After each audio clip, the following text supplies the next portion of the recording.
C'est bon?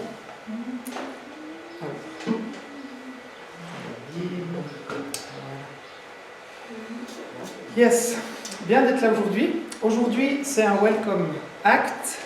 Donc, on va faire un peu plus d'enseignement d'habitude. Et en même temps, j'aimerais aussi vous entendre. Parce que le sujet d'aujourd'hui, c'est un peu la fin des temps, la fin du monde. On en entend parler dans la Bible, mais aussi dans les médias.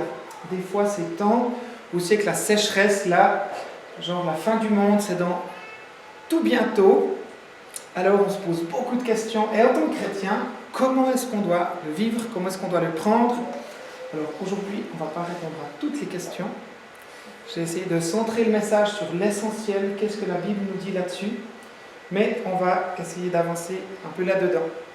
Est-ce que vous, là maintenant, ce serait quoi vos grandes questions aujourd'hui? Que je sois sauvé par Dieu. Que tu sois sauvé, ouais. Quoi d'autre?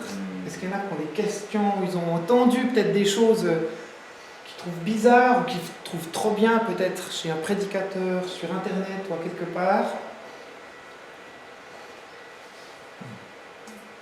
Moi j'ai eu un truc sur la victoire, la toute grande victoire de la fin des temps, là.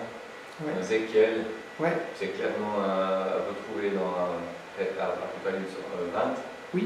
La toute finale, là, où Ouais. finalement Satan séduire toutes les nations, les ramène en vrac jusqu'au peuple de Dieu, enfin bref. Et de toute façon, 7 mois on tirait les corps. Donc c'est vraiment une grosse armée. Et en fait, ça m'a super encouragé. Ouais. Parce que je suis super sensible à toutes ces questions de fin du monde, de désastre Ouais. écologique. Et de me dire au final, la victoire sera totale. Ouais. Au final, la victoire sera totale. Exactement. Autre chose, il y en a qui ont une question particulière, comme ça peut-être ça me permet d'en parler un petit peu, sinon on discute encore après. Non, pas autrement. Ok, alors les questions actuelles, dans notre monde, elles sont un petit peu autour de l'écologie de notre planète Terre. Est-ce qu'on aura assez de ressources? Est-ce que notre pollution humaine ne va pas détruire la planète Terre? Qu'est-ce qu'on va faire en tant qu'être humain? Et au final, ça pose une question, quelle valeur a un être humain? C'est quoi un être humain? Quelle valeur donner à un être humain sur une planète Terre, dans une philosophie de vie où tout vient par hasard, la vie est née par hasard, il n'y a pas de but particulier. Donc au final, on pourrait se demander, mais à quoi bon? Et des fois, on voit notre société qui pourrait être tiraillée entre, bon, de toute façon, l'être humain, voilà, on est là par hasard, on est de passage, on sera poussière demain, voilà. Et pour certains, c'est vraiment la vie est très importante. Ah non, il faut faire attention à l'être humain, il faut que l'être humain fasse attention à la terre, et même on peut même diviniser la terre, etc. Et on va voir ce que la Bible nous dit. Dans les récits bibliques, il est parlé de la fin du monde, qu'un jour ce monde physique se terminera, c'est sûr. Et il y a différents passages qui nous en parlent. Et pour les chrétiens, ça leur pose beaucoup de questions. Est-ce qu'il y aura beaucoup de souffrance à la fin des temps? Comment ça va être? Qu'est-ce qui va se passer pour nous les chrétiens?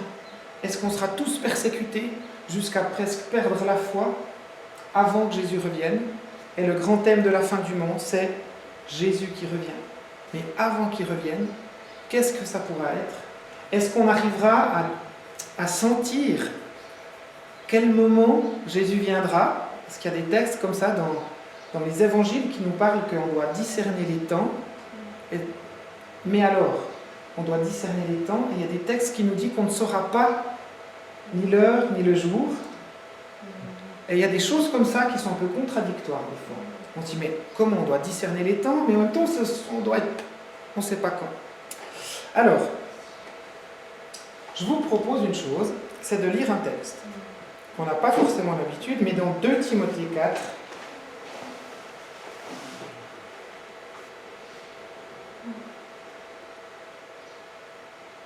de 1 à 8. Le but d'aujourd'hui, c'est d'amener quelque chose aussi de un peu pratique, de concret, et de voir comment cette vision de la fin des temps va amener Paul à vivre d'une certaine manière sur terre. Et là, il va écrire à Timothée, qui est un petit peu son disciple ou la personne que Paul a formée, et il lui écrit une lettre. Et là, dans 2 Timothée 4, du verset 1 au verset 8, on va lire comment Paul voit cette fin des temps en même temps dans une application pratique pour aujourd'hui. Alors, et je pense que Paul écrit à Timothée, mais c'est comme s'il écrivait à chacun de nous. Peu importe là où on en est dans la foi, il va parler à la fin, accomplis pleinement ton ministère. Alors on peut se dire, moi j'ai peut-être pas un ministère, mais je crois qu'on a tous mon ministère, c'est un service et on a tous un service. Alors on peut vraiment prendre cette lettre de Paul à Timothée comme s'il nous écrivait à nous. On y va. Dans la version du Summer. C'est pourquoi, devant Dieu et devant Jésus-Christ qui va juger les vivants et les morts, et dans la perspective de sa venue et de son règne, je le recommande solennellement. Proclame la parole, insiste, que l'occasion soit favorable ou non, convainc, réprimande, encourage par ton enseignement, avec une patience inlassable. Car le temps viendra où les hommes ne voudront plus rien savoir de l'enseignement saint. Au gré de leurs propres désirs, ils se choisiront une foule de maîtres à qui ils ne demanderont que de leur caresser agréablement les oreilles. Ils détourneront l'oreille de la vérité pour écouter des récits de pure invention. Mais toi, fais preuve en toutes circonstances de modération. Supporte les souffrances. Remplis bien ton rôle de prédicateur de l'Évangile. Accomplis pleinement ton ministère. Car en ce qui me concerne, je suis prêt d'offrir ma vie comme une libation pour Dieu. Le moment de mon départ est arrivé. J'ai combattu le bon combat. J'ai achevé ma course. J'ai gardé la foi. Telle une couronne, la justice que Dieu accorde est déjà préparée pour moi. Le Seigneur, le juste juge, me la rendra au jour du jugement, et pas seulement à moi, mais à tous ceux qui, avec amour, attendent sa venue. Voilà. Un passage que, personnellement, je trouve assez magnifique. Peut-être que d'autres, on aurait pu lire dans la version Parole de vie, qui est aussi très parlante, mais qui est intéressant, comment Paul voit cette fin des temps, le retour de Jésus, l'espérance que ça met en lui, et comment il voit aujourd'hui le service avec Dieu et l'espérance qu'il transmet à Timothée. Et il n'explique pas en détail plein de choses sur la fin des temps. Il y aura telle chose, il y aura... C'est pas comme ces passages dans Matthieu 24 où Jésus explique plusieurs choses, ou c'est pas comme l'Apocalypse par exemple, mais il y a quelque chose de concret et de pratique. Et aujourd'hui, si je peux vous laisser quelque chose, c'est cette vision de Paul qui est concrète, qui est pratique, qui au fait va transformer notre manière de vivre, notre manière d'être aujourd'hui dans ce monde. Alors on voit au début, verset 1, que Jésus-Christ viendra juger les vivants et les morts. Voilà, et qu'il va paraître comme un roi, verset 1. Et ça, c'est vraiment le centre, on va dire, de ce qu'on appelle la fin des temps. C'est la venue de Jésus, que Jésus est déjà venu, au fait. Jésus, quand il est venu, il a initié la fin des temps. Il a débuté la fin des temps. Ça veut dire qu'il y a un changement de saison. Dieu a changé, on va dire, l'alliance. Même dans la Bible, on voit qu'il y a une ancienne alliance avec un ancien testament et une nouvelle alliance, ou une alliance renouvelée avec ce Nouveau Testament. Et c'est Jésus qui débute ça, et Jésus viendra finir cette période avec sa seconde venue. Et ce jour-là, il y aura un jour de jugement, où toute chose sera jugée par Dieu. Tout ce qu'on a fait, tout ce qu'on a pu vivre, sera jugé par Dieu.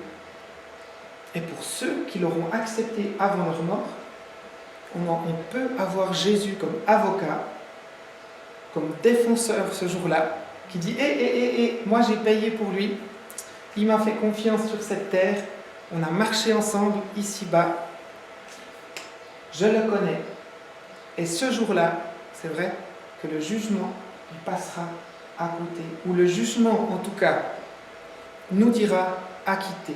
On en tout cas, le verdict de ce jugement-là, à quelque part, on l'a déjà au travers de Jésus. Et c'est ce qu'on fait quand on fait confiance à Jésus-Christ, ce qu'il a fait à la croix, ce qu'on peut lire de sa vie dans l'Évangile, c'est ce qui nous a acquis ce salut, et ce salut, c'est d'être sauvé le jour du jugement. Et c'est vrai qu'il n'y a personne d'autre que Jésus qui peut nous offrir, et c'est un cadeau qu'on reçoit, c'est une grâce. Et c'est une grâce. Et on ne peut que le recevoir, on ne peut que l'accepter. Et d'ailleurs, c'est le dernier mot de l'Apocalypse, que Jésus-Christ nous donne sa grâce, on peut le lire après.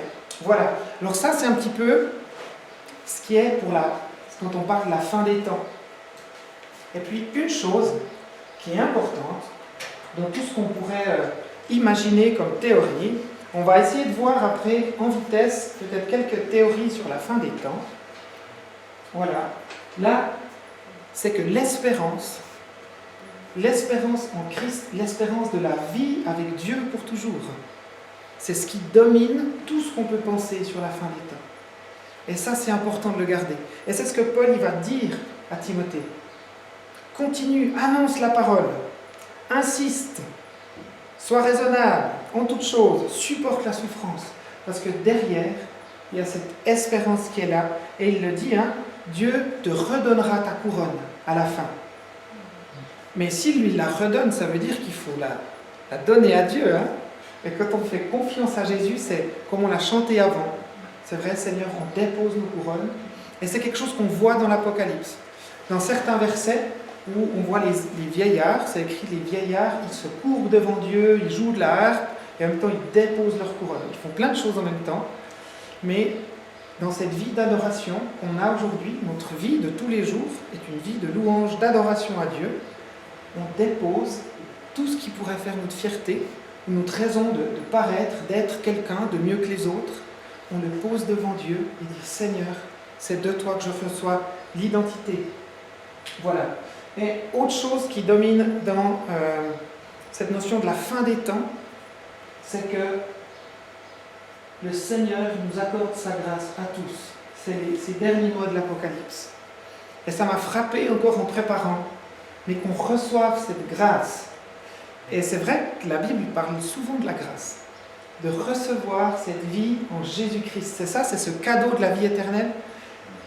Et la marque qu'on a reçue de ce cadeau de la vie éternelle, c'est qu'on a reçu l'Esprit de Dieu qui crie en nous « Abba Père ». Ça, on l'a vu le dernier dimanche, d'être enfant de Dieu, d'avoir la puissance de l'Esprit en nous qui dit « Tu es le Fils bien-aimé de Dieu ». Ça, c'est la puissance de l'Esprit de Dieu en nous et on le reçoit par grâce.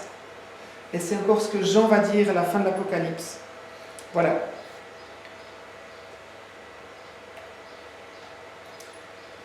Une des choses qui sont importantes, qui vont avec cette grâce et cette vie de Dieu, c'est qu'on voit que Dieu est plein de bonté. Si on pense à la fin des temps, on doit toujours se souvenir que Dieu est plein de bonté, que Dieu est un Père qui nous aime, que Dieu a toute la puissance, a toute l'autorité. Même si le mal pourrait se développer, se déchaîner, Dieu a toute puissance et toute autorité. Et ça, c'est les fondements. Quand on imagine, on réfléchit à la fin des temps, ou qu'on lit les textes sur la fin des temps, ou qu'on pourrait essayer de chercher dans les prophéties, dans le texte biblique, les signes de quand Jésus reviendra, on doit penser toujours que Dieu a cette puissance et que Dieu a la sagesse. Et que Dieu peut nous communiquer aussi sa sagesse en nous. Voilà. Et toutes ces choses, au fait, Dieu les a déjà montrées en Jésus. Quand Jésus il est venu, il nous a déjà montré tout ça. Il nous a montré la bonté de Dieu, sa puissance et sa sagesse. Et notre intérêt, il est vraiment centré sur Christ. Parce que des fois, ça arrive qu'on soit centré juste sur les événements de la fin des temps. Et à quelque part, on est plus intéressé dans ces signes, dans qu'est-ce qui va se passer, comment. On peut parler de la marque de la bête, on peut parler des famines, des sécheresses, des guerres, des bruits de guerre. Dans Matthieu, dans Luc, Jésus va parler de tout ça. Et on peut être beaucoup perturbé, on peut être interpellé, de se dire, mais c'est quand ? C'est important de se souvenir que Jésus, c'est le centre. C'est l'intérêt principal de toute chose. C'est lui qui revient. C'est lui qui a initié ces temps de la fin, cette nouvelle alliance, et c'est lui qui va sceller, finir cette nouvelle alliance. Voilà. Jésus, ce que tu as dit Muriel, je crois que c'est vraiment une des choses principales. Jésus est venu donner le salut, nous sauver, permettre qu'on puisse passer au travers du jugement de Dieu et sortir libre, acquitté. Et c'est ça, et cette espérance-là, on la garde dans nos cœurs. Et à cause de l'espérance que Dieu met en nous, alors on peut obéir, alors on peut avancer. Et ce n'est pas l'obéissance qui va faire notre salut, mais c'est le salut qui nous amène à vivre, à obéir à Dieu. Et c'est très important de garder ça dans ce sens-là. Est-ce que quelqu'un a 1 Jean 2, de 15 à 17 ? Ou sinon, moi je vais le lire, comme ça on peut. 1 Jean 2, ça on pourra entendre aussi pour ceux qui nous écoutent.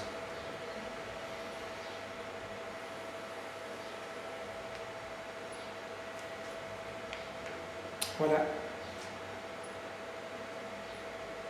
Jean, il est assez binaire.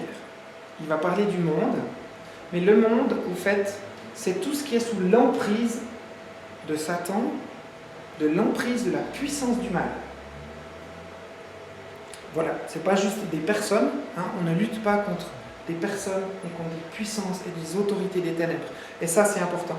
N'aimez pas le monde, ni ce qui est dans le monde. Si quelqu'un aime le monde, il n'aime pas Dieu le Père. Voici ce qu'on trouve dans le monde, les mauvais désirs que chacun porte en soi, l'envie de posséder ce qu'on voit, on parle de convoitise aussi là des fois, et l'orgueil qui vient de la richesse. Eh bien, tout cela ne vient pas du Père, mais du monde. Le monde ne dure pas, et les mauvais désirs ne durent pas non plus. Mais celui qui fait ce que Dieu veut, celui-là vit pour toujours dans la parole de vie. Voilà. Mais celui qui accomplit la volonté de Dieu demeure éternellement.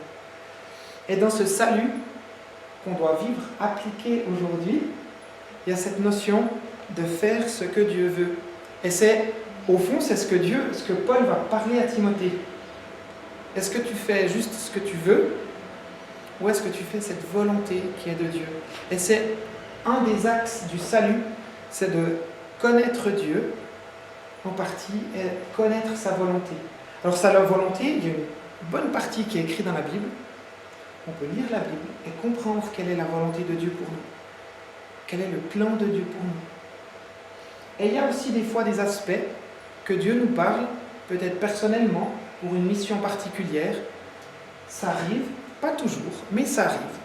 Une fois, par exemple, Paul aussi voulait plutôt aller en Asie, et Dieu lui donne un rêve et lui dit non, va en Macédoine. Voilà, ça pourrait illustrer aussi une forme de volonté de Dieu. Ce n'est pas la seule forme dont la volonté de Dieu se manifeste, mais faire la volonté de Dieu, ça peut comprendre aussi ces aspects-là, un peu plus prophétiques, un peu plus personnels aussi.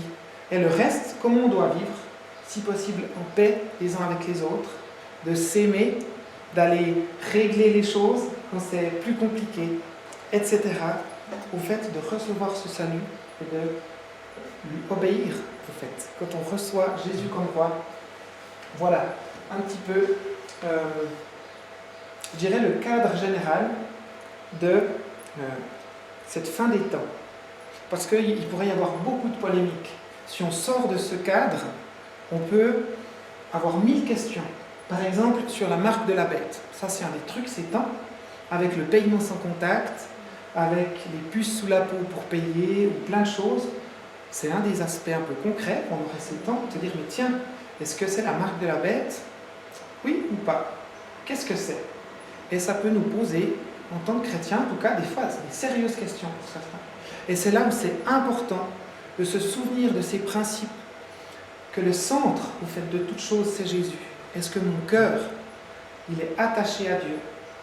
Est-ce que je reçois cette grâce qui vient de Jésus?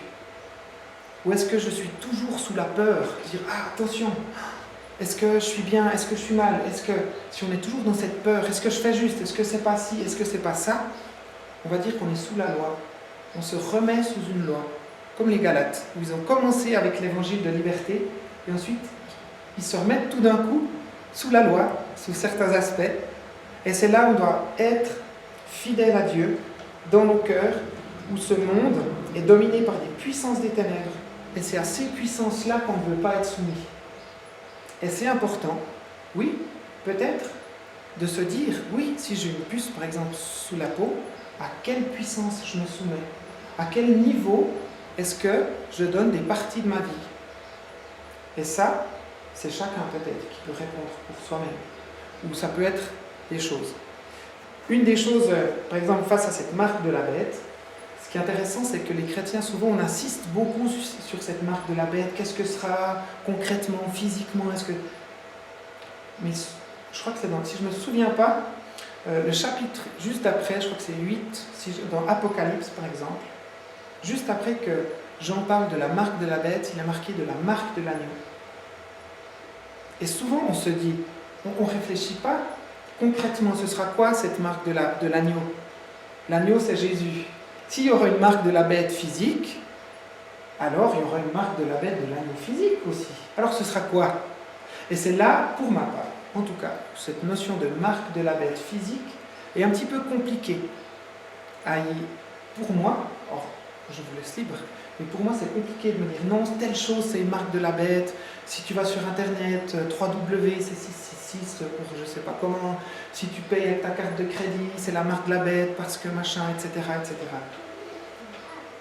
Ce monde est sous la puissance de Satan et Dieu va marquer ce monde avec des choses qui lui appartiennent, ça c'est sûr. Mais ce qui est important, c'est que ces marques sont des marques spirituelles. Et c'est là, c'est-à-dire, mais au fond, cette marque spirituelle, à qui j'appartiens dans mon cœur? Qui je laisse dire? Qui je laisse parler dans ma vie? Qui je laisse dominer dans mon cœur? Et ça, c'est ces choses importantes. Est-ce que l'agneau, Jésus-Christ, qui a donné sa vie pour le monde, moi je fais partie de ce monde ici, Dieu a donné sa vie pour moi, pour toi, pour chacun. Est-ce que je le reçois? Est-ce que j'ai cette marque de l'agneau? Cette joie qui vient de l'agneau? Si on lit Apocalypse, je crois qu'il y a pas mal de versets sur la louange, l'adoration, la joie, et c'est des choses qui marquent aussi la vie des chrétiens. Et là où on peut s'encourager. Voilà, j'aimerais vous montrer aussi 2-3 trucs sur l'Apocalypse, juste concrets, pour un petit peu... voilà, on ne va pas aller trop loin dans la signification des livres, etc. Mais j'aimerais vous montrer comment un livre comme l'Apocalypse, qui peut être pris très spirituellement et qui a beaucoup de symbolique, il y a des symboles, etc., comment aussi il y a des choses qui sont très concrètes. Voilà. Alors, donc voilà, l'espérance, oui, toujours. Voilà. Par exemple, au début de l'Apocalypse, il y a des lettres aux 7 églises. Voilà. Et puis ici, on voit pratiquement ces 7 églises mises sur une carte géographique. Et Patmos, juste ici, c'est l'île où Jean il a reçu cette prophétie de l'Apocalypse, où il a reçu ce livre, où il a compris des choses que Dieu voulait que Jean écrive. Et ce qui est intéressant, c'est que dans l'ordre où ça va être écrit, ces lettres, c'est dans le même ordre que si un messager allait amener physiquement ces lettres. C'est pas une fois là, un peu n'importe comment, mais c'est comme Dieu qui s'est dit, ah ben tiens, première église, Éphèse, ensuite j'ai Éphèse, Smyrne, Pergame, Thyatire, Sardes, Philadelphie, Laodicée. Et il a utilisé le même ordre, comme si Nicolas prenait son bâton de pèlerin, allait amener ses livres d'une église à l'autre, qui prenait ce temps de marcher. Ce serait joli, hein? Je suis en voiture. Tu es en voiture, toi tu ferais en voiture, voilà, il ferait la livraison. Eh bien, ce serait possible physiquement.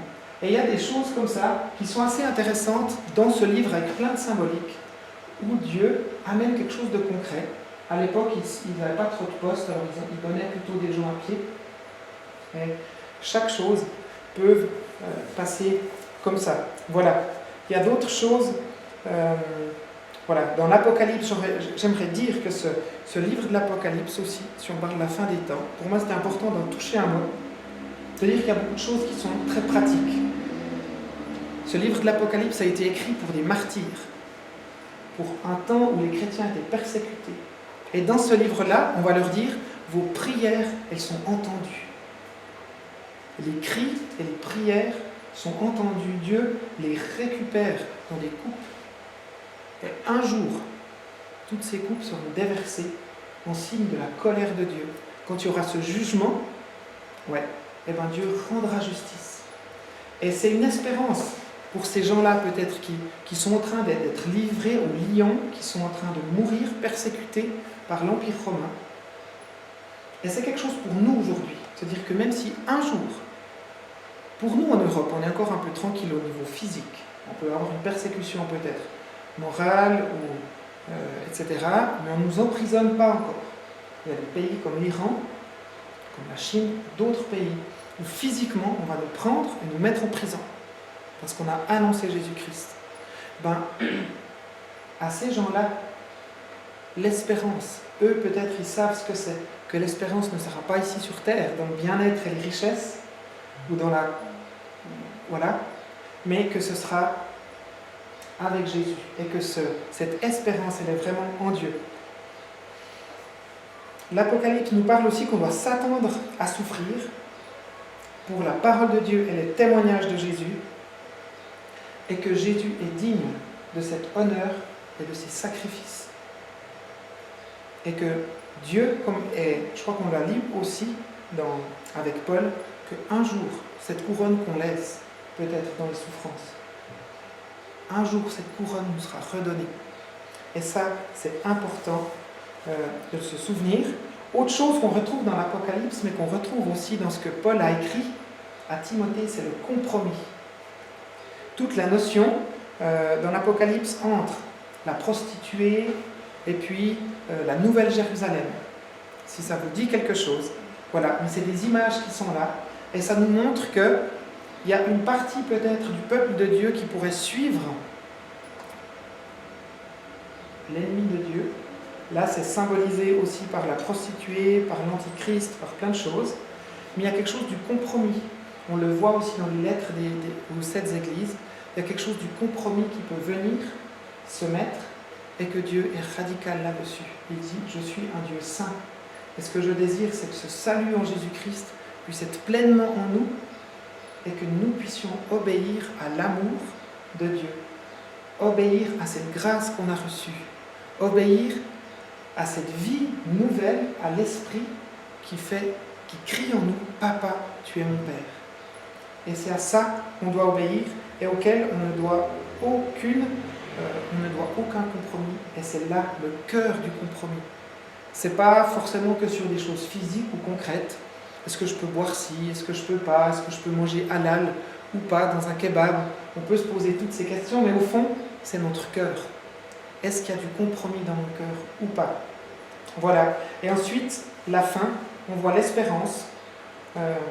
Nicolas t'en a parlé au début, chapitre 20, mais aussi chapitre 21 et 22, où on voit cette espérance éternelle, cette nouvelle Jérusalem, quelque chose de nouveau, quelque chose de complètement glorieux que Dieu a préparé pour nous. Et c'est ce que Dieu veut pouvoir nous donner aussi comme espérance. Et c'est vrai qu'on a toutes ces choses en vue.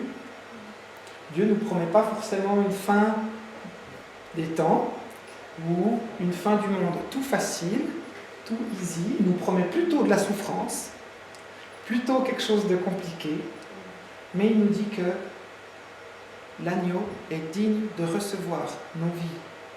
Donc quand on le suit, quand on s'accroche à Jésus, c'est tellement important. Peut-être qu'on a l'impression de sacrifier, de rater une part de nos vies, mais c'est là qu'on a un trésor céleste qui se met. Et aujourd'hui, j'entendais encore quelqu'un qui me disait « Ah, mais c'est vrai, j'ai besoin de savoir qu'est-ce qui vient vraiment de Dieu, comment je peux suivre vraiment Jésus. » Et ça, c'est important. C'est pas forcément Welcome qui va vous dire quoi faire. On est là ensemble, on est le peuple de Dieu. Il y a des personnes qui ont une certaine sagesse, qui peut être de bons conseils. On est sûrement les uns pour les autres. On a de très bons conseils. Il y a des gens qui sont là peut-être pour organiser, pour conduire certains aspects. Mais on doit toujours se souvenir que notre tête, c'est Christ et que chacun de nous ici, on doit être branché sur Jésus. Voilà pour cette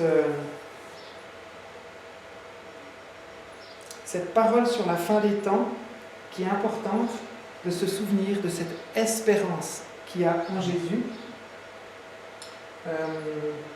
Voilà. Et puis, j'aimerais même remettre ça. Voilà. Cette espérance qui est en Jésus qui doit vraiment dominer tout ce qu'on peut penser. Et puis, j'aimerais qu'on puisse prier. Parce que peut-être qu'on se dit « Ah, mais ce sera difficile. Ah, mais j'ai peur de ci. Est-ce que je dois faire ça? Est-ce que je ne dois pas faire ci ?» Et j'aimerais juste qu'on puisse prier, se remettre devant Dieu. Et dire « Seigneur, mais au fond, c'est toi que je veux servir. Conduis-moi. Remplis-moi de ton esprit. » On a tellement besoin de l'Esprit de Dieu qui soit sur nous que... voilà. Parce que des fois, il y a des choses dans lesquelles on doit, peut-être, on a des défis chacun. Comme ces 7 églises, j'aimerais vous lire peut-être les défis que chacune de ces 7 églises de l'Apocalypse ont eu. Peut-être que ça peut nous parler personnellement sur un aspect. Peut-être tous les aspects nous parlent. Voilà. Mais laissons l'Esprit nous attester et nous montrer peut-être quels sont les défis qui sont devant nous. Et on sera tous appelés à vaincre et à surmonter ces défis par la grâce de Dieu. Et c'est ce qu'on peut vivre. À Éphèse, il a dit, tu dois retrouver ton premier amour. C'est comme si cet amour premier pour Jésus avait disparu. Il dit, tu dois retrouver ce premier amour. À Smyrne, il va dire, tu dois être fidèle jusqu'à la mort. Ou ça, on n'aimerait pas que ça soit notre défi. Hein. Mais, voilà. Pergame et Thyatire, ils leur disent d'arrêter avec le compromis, avec les valeurs de ce monde. Voilà, face aux idoles, à l'immoralité sexuelle. Il parle de ça plus précisément. À Sardes, elle est appelée à se lever, à se réveiller. C'est comme si elle était un peu morte, comme si c'était une église, mais qui était plus agissante. C'est comme si, dans ces paroles que Paul dit à Timothée, c'est comme si Timothée avait arrêté d'annoncer qui était Jésus et de le vivre. Philadelphie, elle est appelée à endurer la souffrance. Et le Seigneur leur dit qu'il va les préserver malgré les souffrances. C'est un petit contraste avec Smyrne, qui doit être fidèle jusqu'à la mort. Et là, c'est plutôt endurer les souffrances. Laodicée, elle doit arrêter de prétendre à son autosuffisance. Et en faisant ce message, je me dis, ah tiens, pour moi, il y a quelques semaines, j'ai dû demander pardon à l'équipe de Welcome, à Rachel et à l'équipe de Welcome, j'ai vu qu'il y avait pas mal d'autosuffisance chez moi. Et il y a peut-être une puissance là, qui ne vient pas de Dieu, auquel j'ai dû me détacher, et dire non, je ne serai pas autosuffisant, et Welcome non plus, nous ne sommes pas autosuffisants. Et voilà, il y aura un petit peu 2-3 nouvelles pour l'automne prochain. Mais des fois, il y a comme ça des défis auxquels on est confronté. Et on doit aussi pouvoir parfois s'en détacher. C'est pas évident, mais qu'on ait un esprit de repentance sur nous. Pas juste de culpabilité, mais cette repentance où Dieu amène sa grâce, cette vie nouvelle, et cette espérance qu'avec Jésus, oui, on peut vaincre et surmonter ces défis qui sont devant. Père, moi je te remercie pour ta vie. Seigneur, tu nous dis, c'est vrai, qu'un jour il y aura la fin de ce monde, qu'un jour tout ce qu'on voit va s'arrêter. Peut-être le jour de notre mort physique, ou peut-être le jour de ton retour. Tu nous parles aussi, c'est vrai, que les chrétiens, que ceux qui te font confiance auront à souffrir d'une manière ou d'une autre. Mais que dans toutes ces choses, tu nous appelles à vaincre parce que tu es ce Dieu qui a déjà vaincu la mort, parce que tu es cet agneau donné pour nous, parce que toi, tu as déjà vaincu toutes ces puissances. Et Seigneur, aujourd'hui, on te dépose nos couronnes. Aujourd'hui, on dépose nos peurs. Toutes ces peurs, les peurs qu'on peut être, les peurs, oui, peut-être de la mort, peut-être peur de la souffrance, le peur de manquer, la peur de ne pas savoir comment faire, la peur de ne pas être fidèle.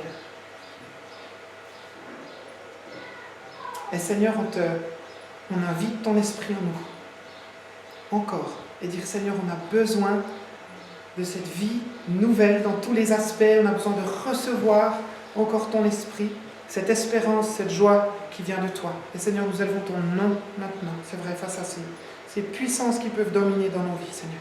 Tu sais que derrière ces peurs, il y a bien souvent des idoles. Seigneur, nous prenons position aujourd'hui face à ces idoles. Nous y renonçons. Et nous te demandons pardon, Père. Pardon, Père. Et merci, Jésus, pour ta grâce. Et je reçois et nous recevons de toi encore la grâce et la vie en Jésus-Christ. Par le Saint-Esprit, remplis nos vies, Seigneur. Que la louange puisse déborder de nos vies, Seigneur. Aide-nous à te chercher en toutes circonstances, les bonnes et les moins bonnes. C'est à ça que tu nous appelles, c'est ainsi que tu nous appelles à vaincre. Seigneur, c'est avec toi. Que ton nom soit béni, Seigneur. Amen. Et que le Seigneur nous accorde sa grâce à tous. En Jésus. Amen.